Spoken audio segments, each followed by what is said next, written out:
Hey everybody, how you doing? I was talking about my friend Billy and his GoFundMe account a little bit yesterday. I kind of want to talk about a little bit about him right now. Why I have time? There's nobody here. I'm here by myself, so I can actually concentrate on the video. My friend Billy Isley, aka the Copperhead, he was known as the Copperhead. Was 45 years old, and I'm not going to tell you the whole story of what led up to it, but he got sick, and as much as we tried to push him to go to the doctor and everything, this is all my opinion, people. Let me get this out first because I don't want to see anybody. And I knew Billy very well, very, very well. I knew him very well. So I just want to get this out of the way that it's my opinion. None of this is for sure, for solid, for whatever. So I just want to make that perfectly clear. All right, but Billy had been sick for a while. There's reasons for that. He was doing a job where he him and a whole bunch of others got into a nasty mess without going into the details too much. Got into a nasty mess that they weren't told about that had toxic waste in it. They were not told, and quite a few people before Billy had passed away with the same symptoms and everything. It's the exact same thing. There's no denying it.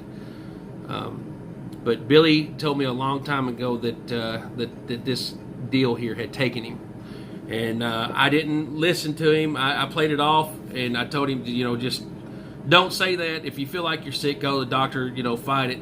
And I think he had it in his head, and I know he did. He had in his head that he was, it had taken him, and he just, instead of putting the energy towards being in and out of the hospital and doctor's appointments and all that, he put his energy towards building up a bank account for his wife and his daughter, because he felt like he wasn't going to make it, and he wanted to make sure they was taken care of. So my friend Billy stayed out on the road for weeks at a time. One time he stayed out for 8 weeks long, and that's too long, people. That's way too long. My theory on it's 2 weeks tops and go home. Unless you got another load that's going to pay pretty good, and then stay out that third week. But when you're out there, single truck driver like we were, single owner operators,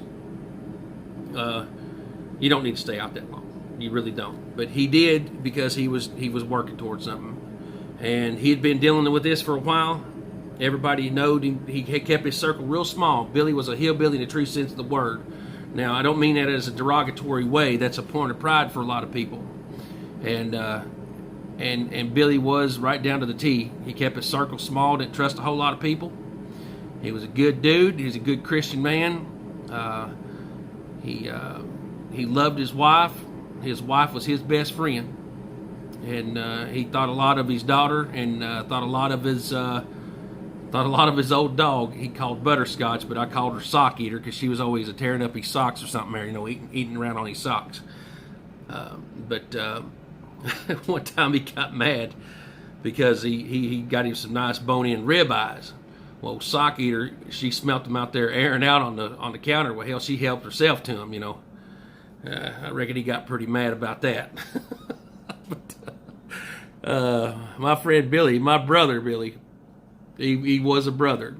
There ain't no doubt that we called each other brother. We had the utmost respect for each other, and he's been down and I've been down. If we've helped each other out quite a bit while we knew the other one was down, whether monetarily or just being there for one another. And that's what a brother's about. It doesn't necessarily have to be all about forking over some cash for him, but just being there for him and talking to him and listening to him. We've been there many a times for each other, keeping each other awake. Much like my buddy Thor, Next Gen. They're my brothers too. Kevin, Ryder, and then the other ones I have, my buddy Perry, good friend Perry, and then my own dad. My own dad is close to me, and all this whole little circle here I'm mentioning, just as well as Billy was. And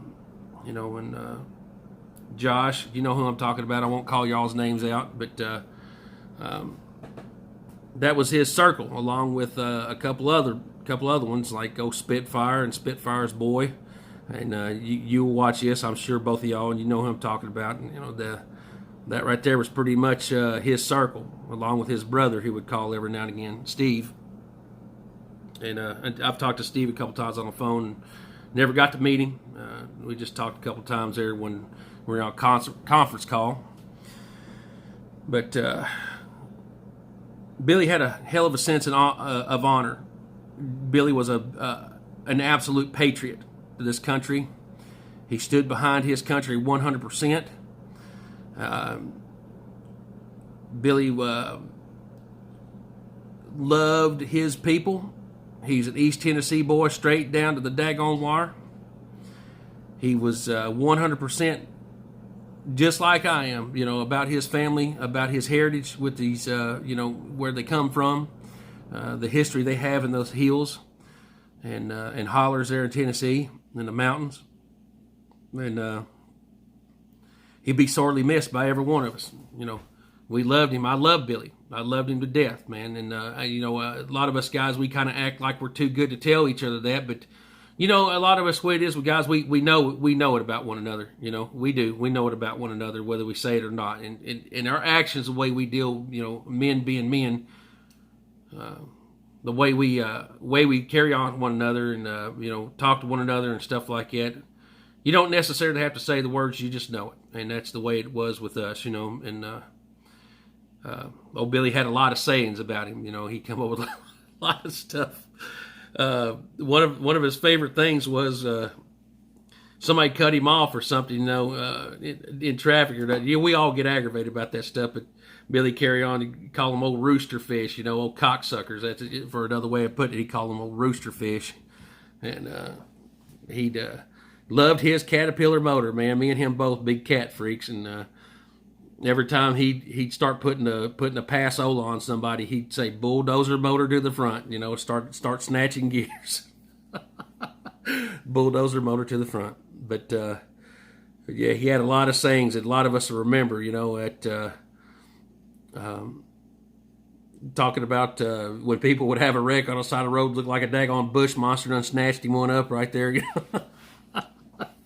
Things like that. I can't help but be tickled. A lot of you people are probably wondering, like, what the hell is he talking about? That don't even make sense. But yeah, you'd have to know him, and you'd have to speak a little hillbilly like I do fluently. So, but I will miss Copperhead, and Next Gen said it, and it rings true with all of us. Life ain't gonna be the same without him. He's been there. I started Time DC 2 weeks before Billy did, and not long after that, him and I met, and we started running together. I think we ran to California a couple times together and really got to know one another. And it didn't take long for him to grow on me and me to grow on him. We we both were state connoisseurs, both into big radios, big power radios. That's another thing he used to say. Need a little fire in your wire, a little wattage in your cottage there, And we love them big, powerful radios and in them big, powerful Caterpillar trucks, man. Peterbilt powered, cat-powered Peterbilts. Let me get it out there right. His old bulldozer motor. But, like I said, Billy was a damn good friend, and he was a brother right down to the line. And I'll miss him. And I'll put the description of the GoFundMe in there. I started, actually my girlfriend started the GoFundMe for me. In honor of Billy, in his memory, and for his wife and his little girl he left behind. And Billy, like I said, knew he was going to pass away. He stayed out there as long as he could to make sure that he could build up a good bank account for him. And during this time, we were pressing him to go to the doctor, try to get help and all that stuff. And being Billy true to the line, he hard-headed old hillbilly, so... He pushed himself until he couldn't take it no more, and on his way home he called every one of us in this small circle and told us all the same thing. He was heading home, and he was going home to get some rest for about a couple of weeks. And you won't convince me otherwise that he didn't know he knew then that he wasn't going to make it. And he just didn't want to be out on the road, pass away on the road or behind the steering wheel. He pushed it till the point where he knew that was it. And so he went home to be with his woman and his daughter. And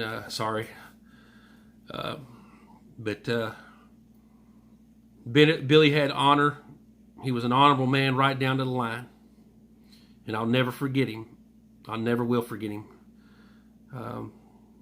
I wish we'd have talked more on his way home. And on his way home, I begged him to go to the doctor. And he just said he'd lay down for a few days and get some rest, and he was going to be all right. I knew better. But I should have called and checked on him. Usually when we go home, we all talk so much on the phone, but when one of us goes home, we don't never think nothing about it. We just we leave each other alone pretty much. We'll just talk each other's heads off when we get back out on the road. It's usually how we do it. But I wish now that I would have called Billy at least one more time, And I don't know. Of course, people always say that, but I don't really live with regret about it, because I got to know him and got to know him well and know what kind of man he is. And like I said, he was a patriot and he was an honorable man and he was a good Christian man. And he loved his woman and he loved his daughters, loved his family. I know that for a fact because he talked about them all the time. Nobody talks about them and talks highly of them like he did without loving his family. That wasn't a show. So, like I said, he stayed out there plumb to the end to make sure that she had a little bit of bank account saved up. I don't know what he had going on, but I know that's what he was doing. I don't know his numbers or whatever, but that's the reason for the GoFundMe is to kind of help him out a little bit. Billy's no longer here to make sure of it, so we're going to try to help out the best we can. So. But if you guys want to, please donate. It's by no means tugging on your heartstrings trying to get you to. I just wanted to talk about my friend, and some people asked about the link on the GoFundMe, so here you go. But you guys be careful out there. Be safe. And for God's sakes, man, when your friends try to get you to, if they know that something's going on with you, try to listen to them a little bit. He's his own man, and he was his own man, and he was going to do what he thought was best, and I ain't never going to fault him for it. But I just wish that people would listen, whenever you got your friends pushing you that hard to try to take care of yourself or at least get looked at, be safe out there, people. Like I said, if you guys can give, if you can't, it's no big thing. We're going to do what we can for them anyway, you know what I mean? So. Y'all be safe out there. Billy's funeral today is Thursday. His viewing and everything's tonight, and down at La Follette, Tennessee, and his funeral will be tomorrow. So I'm going to post this video up as soon as I get done with it, and I'll probably be heading down yonder. I'll give the GoFundMe another week for people to donate to it, and then. We'll make sure that his wife Lena gets a hold of it, and his little girl Grace, and they get a hold of it. So you can rest assured that on my honor and on my word that they will get it. So I appreciate your all's time. Like I said, y'all be safe out there. Take care.